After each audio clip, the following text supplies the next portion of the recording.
104.7 au bout du lasso. Radio Oméga, le journal. Les titres de l'actualité. Guy Serge Cadio. À la une de cette édition, évacuation de Djibril Bassolé à l'extérieur pour des soins. Le ministre de la Justice René Bagoro affirme que le tribunal a été saisi mais ne peut statuer vu que les avocats refusent d'aller aux audiences pénales. Nul besoin d'une audience pour prendre cette décision, répond le bâtonnier de l'ordre des avocats, maître Paulin Salambéré. Vous les entendrez dans quelques instants. Conseil des ministres, le ministère de l'Éducation nationale, qui a diligenté une enquête sur les établissements privés qui accueillent les élèves boursiers, révèle la prise en charge de 4059 élèves fictifs. Au Nigeria, Muhammadu Buhari a été investi ce mercredi à Abuja pour un second mandat de 4 ans. Assassinat de leaders religieux, il faut permettre à l'État de se déployer pour leur protection selon notre invité, le docteur Jacob Yarbatiola. L'interview qu'il nous a accordée est à suivre à la suite de cette édition. Voilà pour nos principaux titres. Bienvenue.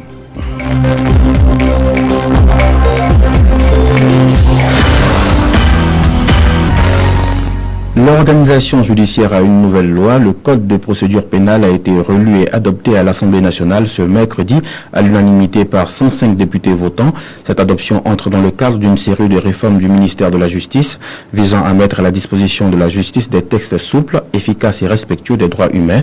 Le document comprend 7 livres et 700 articles. Le point avec Asmao Dao. L'Assemblée nationale a adopté à l'unanimité le code de procédure pénale. L'arsenal juridique vient donc d'être renforcé par la relecture du Code de procédure pénale adopté à l'unanimité par 105 députés votants. Entre autres innovations, il y a l'assouplissement de la procédure de convocation par l'usage de plusieurs voies. Aussi, la chambre correctionnelle de la Cour d'appel est désormais apte à juger les actes terroristes. En plus, la chambre d'accusation s'appelle désormais chambre d'instruction. Il y a aussi qu'on ne parlera plus d'inculpé mais de mis en examen, suivant le respect du principe de présomption d'innocence. René Bagoro, le ministre de la Justice. C'est vraiment une série de réformes qui vont permettre à notre justice d'avoir des tests plus souples, plus rapides mais plus efficaces et surtout respecter les droits des individus. Au-delà donc du fait qu'il vient remplacer celui depuis 50 ans et à profiter, nous adapter à nos engagements internationaux aussi. Dorénavant, le juge d'instruction a l'obligation de respecter les délais de détention provisoire et non de tenir quelqu'un indéfiniment. Cela vise à réduire la surpopulation carcérale. Si le CIFDA, une organisation de la société civile, a apprécié le travail abattu, il déplore l'écartement d'un amendement soumis. Urbain Yamego. Il s'agit du droit pour les organisations de la société civile donc de porter l'action civile en réparation pour certaines infractions et malheureusement nous avons constaté que l'amendement a été retiré, il n'a même pas fait l'objet donc de débat et nous déplorons la qualité en tout cas du débat. Par ailleurs, le ministre de la Justice René Bagoro prépare un projet de loi relatif aux infractions sur les réseaux sociaux. C'est un certain nombre de pratiques qu'on voit, par exemple le fait de montrer des images des forces de défense et de sécurité en combat ou bien de montrer certains lieux. Nous sommes en train de préparer donc un projet de loi qui va renforcer cet arsenal.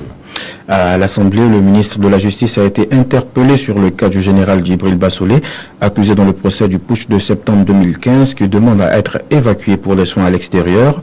Pour René Bagoro, la décision ne dépend pas du chef de l'État. C'est au tribunal de tenir une audience pour statuer, mais la lenteur observée dans le traitement de ce dossier est liée au mouvement d'humeur des avocats. Écoutez-le au micro d'Asmao Dao. M. Djibril Bassolé comparaît devant donc la chambre de première instance du tribunal militaire. S'il doit s'absenter pour des raisons quelconques, c'est le tribunal qui doit décider. Le tribunal actuellement est saisi, mais il se trouve que les avocats sont en mouvement et qu'ils refusent d'aller aux audiences pénales. Or, tant que les avocats ne reprennent pas, il n'y aura pas. Donc, ce n'est pas un refus, ce n'est pas un blocage par le chef de l'État, encore moins par le ministre de la Justice. C'est que le tribunal ne peut pas statuer parce que l'absence des avocats l'empêche d'avoir une audience pour statuer sur la question. Pour le bâtonnier de l'ordre des avocats, maître Paulin Salambéré, nul besoin d'une audience pour prendre cette décision. Il a été joint au téléphone par Ousmane Paré. Dans ce pays, on a l'art d'opposer les uns contre les autres. Je suis étonné que l'autorisation de sortie du général Bassolé soit liée aux activités des avocats. Le général Bassolé a déjà bénéficié d'une autorisation de sortie, ce qui lui a permis d'aller bénéficier de soins à l'étranger. En écoutant la déclaration du ministre, Cela suppose que pour obtenir cette autorisation de sortie, il y a eu une audience au cours de laquelle le tribunal militaire s'est prononcé sur une éventuelle demande venant de ses avocats. Mais il n'en est rien. Le 19 février 2019, les avocats du général Bassolé ont adressé une demande d'autorisation de sortie pour des soins au président du tribunal militaire. Et à la même date, par correspondance recours, le président du tribunal a donné un avis favorable. Je dis bien par correspondance. Je veux bien que le ministre trouve des arguments pour justifier la léthargie du tribunal militaire, mais vous pourrez vérifier au primitif du tribunal militaire s'il y a eu une audience pour statuer sur cette demande. Je ne le pense pas. Du ministre qui fait des déclarations, en tout cas, qui ne reflètent pas la réalité de la situation. La situation du général Djibril Bassolé a aussi été évoquée ce mercredi lors du point de presse du cadre d'expression démocratique. Il a également été question de réconciliation nationale et pour y parvenir, selon le coordonnateur du CED, Pascal Zaïda, le retour de Blaise Compaoré est la meilleure solution. Suivez le compte rendu de Moussa Kima avec la voix de Bernabé Cabré. Dans la perspective des futures échéances électorales, le coordonnateur national du CED a appelé le gouvernement à tout mettre en œuvre pour faire de la réconciliation nationale une réalité avant 2020. Pascal Zaïda. Nous ne voulons pas qu'on entre dans une période électorale pour parler de réconciliation. Non, toutes les questions liées à la question de justice, à la question de réconciliation doivent être traitées dans les 6 mois récents de l'année 2019. Et pour lui, le retour de Blaise Compaoré est une condition majeure pour aller à la réconciliation. Nous sommes persuadés que le retour des exilés et surtout le retour du président Compaoré est une condition blanchie pour une réconciliation nationale réussie. Pascal Zaïda dit tenir le gouvernement pour responsable de ce qui adviendrait à Djibril Bassolé en attente d'une évacuation sanitaire. Dans un contexte de remous sociaux et de revendications relatifs à la masse salariale, le Conseil des ministres de ce jour a adopté un document de programmation budgétaire et économique pluriannuel 2020-2022, un document de cadrage budgétaire et financier qui vise à diriger les budgets sur les 3 prochaines années. Des détails avec le ministre de la Communication, porte-parole du gouvernement, Rémi Dandino. Nous avons donc au titre du ministère de l'économie, des finances et du développement adopté ce qu'on appelle le document de programmation budgétaire et économique pluriannuel 2020-2022. C'est un outil donc de cadrage macroéconomique, budgétaire et financier et qui couvre une période de 3 ans et qui doit être présenté donc à l'Assemblée nationale et donc débattu à l'Assemblée nationale afin de diriger donc les budgets sur les 3 prochaines années à venir. On sait que l'élaboration donc de ce DPBEB-là se fait dans un contexte très difficile. C'est celui donc marqué par les revendications sociales, mais également celui marqué par les menaces sécuritaires.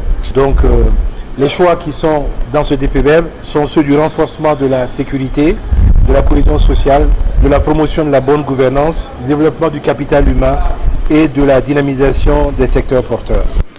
Le ministère de l'Éducation nationale, qui a diligenté une enquête sur les établissements privés qui accueillent les élèves boursiers, révèle la prise en charge de 4059 élèves fictifs. Le MENA annonce que des enquêtes seront menées dans les années à venir et les établissements en fraude seront rayés de la liste des établissements subventionnés. Les détails avec le ministre de l'Éducation, Stanislas Ouaro. Dans les établissements d'enseignement privé conventionnés par l'État, nous avons cette année décidé, avant donc la prise en charge financière des élèves affectés, nous avons décidé de faire un contrôle de la présence physique de ces élèves dans les différents établissements conventionnés. Et donc nous avons donc contrôlé 432 établissements. Nous avons donc détecté une présence fictive de 4059 élèves. C'est-à-dire que pour un certain nombre d'établissements, les effectifs qui nous ont été communiqués ne sont pas conformes à la réalité. Donc il y a des élèves qui ne sont pas présents et malgré cela, donc, ils ont été comptabilisés. Et donc nous avons notifié à ces établissements-là donc, justement de reprendre donc, leurs documents, les informations pour une prise en charge financière et ça nous permet donc d'économiser un peu plus de 203 millions de francs CFA. En plus de cela, donc, nous avons informé ces établissements que là c'est un avertissement parce que nous allons continuer les contrôles chaque année et à partir de l'année prochaine les établissements qui seront donc pris dans une mauvaise communication des effectifs réels affectés, donc cet établissement sera purement et simplement rayé de la liste des établissements conventionnés. Des propos recueillis par Alinta Ouedraogo, ajoutant qu'au titre du ministère du Commerce, de l'Industrie et de l'Artisanat, un décret portant modification du décret portant organisation du dit ministère, un décret qui permettra de donner à la brigade mobile de lutte contre la fraude un ancrage institutionnel plus fort et des moyens plus consistants afin de lutter contre tous les types de fraude. Comme chaque année, des centaines de jeunes leaders africains vont bénéficier dans le cadre du programme YALI de 6 semaines de formation dans des universités aux États-Unis. Sur les 700 jeunes de l'Afrique subsaharienne sélectionnés pour 2019, on dénombre 10 Burkinabés. Afin de préparer ces derniers pour leur séjour aux États-Unis, une session de briefing a été organisée par l'ambassade des États-Unis ce mercredi. Marina Traoré. Ils étaient 400 au départ à avoir postulé au programme YALI édition 2019. Au final, 10 ont été retenus. 10 leaders burkinabés au profil différent, médecins, commissaires de police, chefs d'entreprise ou encore communicateurs. Pendant 1 mois et demi, ils seront formés dans plusieurs domaines aux États-Unis. Marc Daniel, attaché culturel à l'ambassade des États-Unis au Burkina. Nous avons des tracks qu'ils vont étudier aux États-Unis, comme le business, l'entrepreneuriat, le leadership et aussi le service public. Selon Marc Daniel, l'objectif du YALI, c'est de renforcer les relations entre le Burkina Faso et les États-Unis. Le programme du YALI sert à renforcer le partenariat entre les États-Unis et le Burkinabé. Aux États-Unis, nous sommes très ravis que les YALI peuvent venir nous apprendre comment est l'Afrique, comment nous pouvons travailler mieux ensemble. Josué Zabsonré est commissaire de police. Il est l'un des bénéficiaires du programme YALI 2019. Le domaine dans lequel j'ai été positionné, qui est le leadership en management du public, va me permettre de bénéficier déjà de l'expérience que ont les Américains à la matière pour pouvoir rendre encore meilleure la relation qu'on peut avoir avec la population ici, mais aussi rentabiliser en la gestion même des ressources humaines au sein de la police et en faire une police plus professionnelle. Le programme YALI est mis en œuvre au Burkina Faso depuis 2011.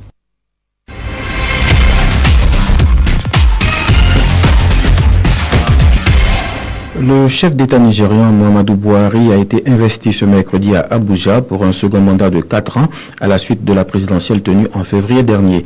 Il a entre autres promis de poursuivre son combat contre l'insécurité dans le pays. La neutralisation du groupe terroriste Boko Haram était une des priorités de son premier mandat, mais celui-ci a pris fin alors que les violences perpétrées par la secte islamiste continuent de faire des victimes civiles et militaires. Les multiples opérations d'offensive menées par l'armée contre Boko Haram n'ont pas réussi à affaiblir le mouvement. Buhari a promis également intensifier la lutte contre la corruption endémique. Aux États-Unis, le procureur spécial Robert Mueller a annoncé officiellement ce mercredi la fin de l'enquête sur l'ingérence russe dans la campagne présidentielle américaine, ainsi que la démission de son poste au ministère de la Justice pour se consacrer à sa vie privée. Et c'est avec la page internationale que nous refermons cette édition mise en onde par Bouraïma Maïga. Dans un instant, le sport est notre page invitée. Très bonne suite de programmes sur nos antennes. Radio Omega, l'info en direct.